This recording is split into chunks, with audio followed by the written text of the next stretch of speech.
Welcome back to our channel where we cover all things that you need to know about moving to Colorado Springs. And with that, today we're going to cover summers in Colorado Springs and what you need to know. They don't last very long. We'll just get right into it. They're about 2 to 3 months, usually June until August, September. It's pretty warm. And then September, October, it starts cooling off. But even then, we've had big snowstorms in June. We get hailstorms in July.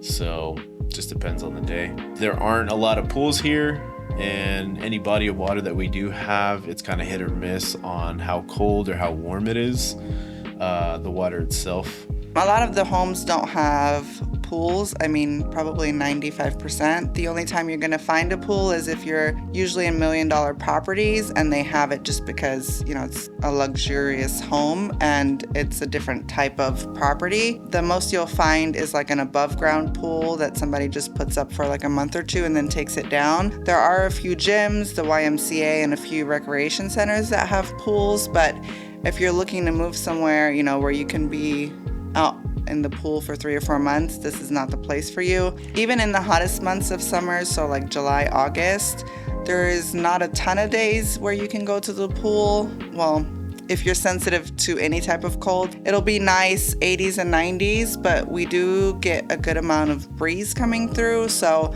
you could be in the water and then you come out and the breeze hits you and you could be freezing your butt off. If you're looking for like Arizona, Texas type of heat, that you're not gonna find that here in the summer.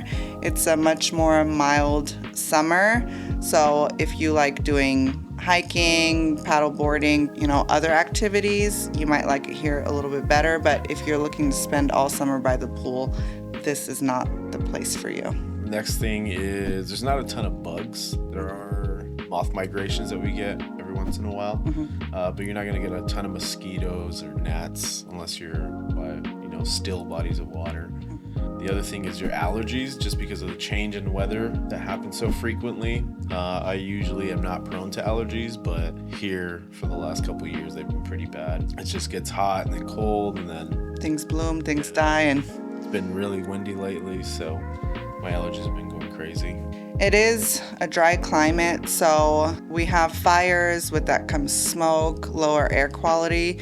In general, we have really good air quality until a fire breaks out, and then obviously our air quality is horrible. But it's a dry climate, so even in the summer, you're not getting a ton of humidity. So if you struggle with eczema or just kind of dry skin conditions, you should probably consider that. A lot of people do put humidifiers in their houses, but they only run when the furnace runs. So during the summertime, it can get even drier. I will say the summers are really beautiful here. You do get a lot of warm weather, so you'll see a ton of people out and about, hiking trails, biking trails, a lot of mountain climbing. So you do get a lot of people outdoors, and we do have a lot of different trails up in Black Forest. You get a lot of tree shade as well, so even on a hot day, it's still pretty cool, like 70s. So it's great. And the last thing you should know about summers in Colorado is that they are unpredictable. So you should always have a coat with you, an umbrella, and even sometimes like an emergency kit if you get stuck in like a hailstorm and you have to park your car somewhere and you can't really drive without shattering your window. They are not as prevalent, and usually you have a little bit of warning, but typically only like 30 minutes to an hour warning for bad hail. We get a lot of lightning, hail, and we can get some pretty bad rainstorms that can cause some flooding in basements, flooding in roads.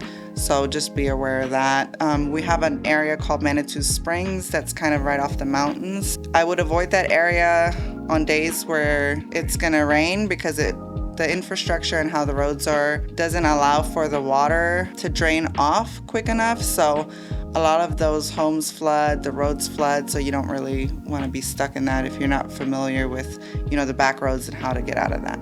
That'll be it for our quick overview of what to expect for summers in Colorado. If you have any specific questions or topics you'd like us to cover, be sure to reach out to us or leave us a comment below, and we'd be happy to help.